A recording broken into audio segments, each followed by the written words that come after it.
Earlier this week, I interviewed Chief Ninawa Hunikui, president of the Federation of the Hunikui, an indigenous group in Brazil. He traveled to Lima to voice his opposition to REDD. My name is Ninawa, and I am the president of the Federation of the Hunikui people in Acre, Brazil, in the Brazilian Amazon. And how many people do you represent? I represent 10,400 people in 90 villages, in 2 indigenous territories, in 5 provinces of the state of Acre in the Brazilian Amazon. Can you talk about why you've come to Lima for the UN Climate Summit? What is your message? Creio que eu vim para este local com uma esperança de poder. I came to Lima with the hope of telling the world that the historic discussions here at COP20 amongst the 195 countries and indigenous people of the world and civil society of the world on climate change are historic. E também os povos indígenas do mundo, que vêm para fazer essa discussão sobre as mudanças climáticas. E também porque dentre esses povos também se encontram. Of course, the peoples of the world include indigenous peoples of the world, and we are here to denounce the problems that the governments are causing in our territories. O governo decide o futuro dos territórios desses povos indígenas. My message is from my people and the children and elders of my community, and we are saying that the climate change proposals that the government is tabling here at the United Nations are false solutions to climate change. Specifically, we are here to denounce REDD, REDD, reducing emissions from deforestation and forest degradation. How does REDD affect your community? O estado do Acre foi o primeiro. So the first impact is that the state of Acre is one of the first states in the world that is promoting REDD, and it is the first state of the Brazilian Amazon that is doing REDD. And it has already violated Convention 169 of the International Labor Organization, which guarantees indigenous people's right to free, prior informed consent and the right to say no to projects that affect us. So Brazil is violating Convention 169 because indigenous peoples have not been consulted about REDD, and it is moving forward. So the second impact of REDD is that it has divided indigenous leaders who before were united to defend the territories and Mother Earth. A third impact of REDD is that it has resulted in the co-optation of some leaders who have accepted money and bought cars with that money, and they don't even know where that money is from and what it means. Outro impacto que o governo brasileiro Another impact is that the government of Brazil, because it is opening its doors to this carbon offset mechanism, is that it's gutting the laws and the legal framework on indigenous people's rights and the guarantees that have been enshrined to protect our rights to our territories. Can you talk about the effect on the ground of REDD? What happens in your community when it's enforced? Dos impactos que causou nesses projetos para ser implementado foi The impacts are the following. The community is no longer to fish in their own land, to cultivate food, to practice agriculture. Da agricultura de subsistência, hoje eles são proibidos de fazer all of these activities are banned and have been declared illegal, and people are jailed if they participate in agriculture or go fishing. Que fica no rio Purus, né, no município de Manoel Urbano, no estado do Acre. Outro impacto que So another impact that is a very cruel impact of REDD pilot projects is that leaders are being criminalized for opposing the project, and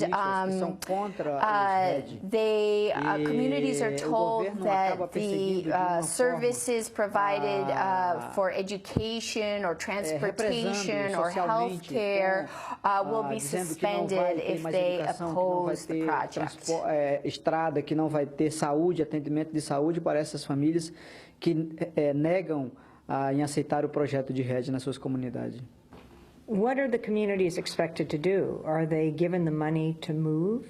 Na verdade, hoje já acontece. The truth of what is happening in Acre is that there's now a program that pays the community. The program is called Bolsa Floresta, and a family gets 300 reais for 3 months, which isn't enough to live on, and then they're banned and prohibited for going into the forest so that the government can sell carbon credits to multinational corporations in other parts of the world to offset their pollution.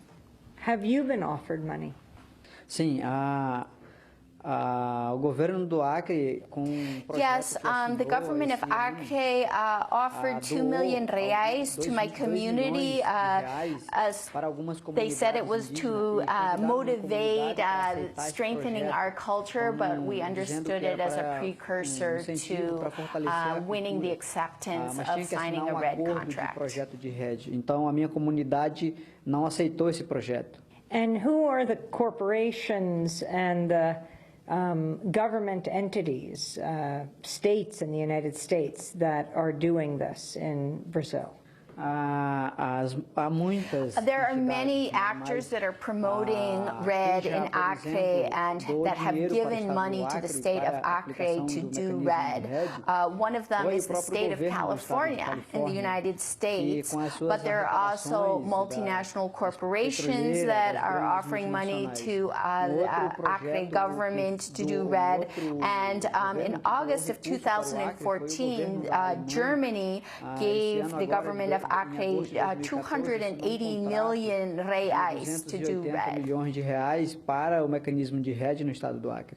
Ninawa, you talked about the criminalization of leaders who oppose REDD. You're a leader who opposes REDD. Have you been threatened?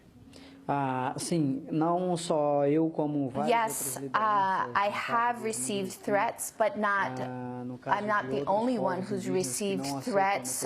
Leaders of the Manduruku indigenous people have also received threats for resisting REDD, and other peoples and leaders are persecuted and criminalized, and our right and freedom of expression and of association and our freedom to struggle and to resist this and to oppose it is being violated. I myself have denounced REDD and have also received death threats. Finally, Ninawa, what do you say to those that say this is an environmental solution? That if corporations or states or countries are going to pollute, that they want to invest in places that remain pristine, that are not polluted? No Brasil, o que eu digo para as pessoas So I respond to those that say that it's a solution, that REDD is not a solution to climate change. It is a false solution to climate change. And furthermore, indigenous peoples are not the ones that are causing climate change. In Brazil, in Mato Grosso, you know, the biggest soy baron is receiving funding and subsidies from the Brazilian government to cut down the forests. This is not a solution to climate change. And furthermore, REDD is criminalizing us. And really, if they care about real solutions, they've got to talk to the logging companies, the soy barons, the corporations that are polluting and destroying nature. Indigenous peoples protect Mother Earth. We defend our mother because she is our mother, because she gives us food. She gives us the air that we breathe. She gives us the Amazon. And the Amazon is important not just for indigenous peoples, it's important for the whole world. A importância para o mundo inteiro, não só para os povos indígenas. That was Ninawa Huni-Kui, president of the Huni-Kui people in Acre, Brazil, as he sings us through our break. Yobu hana ibubu, yobu hana ibubu buta, iskawashun kaya ui ki.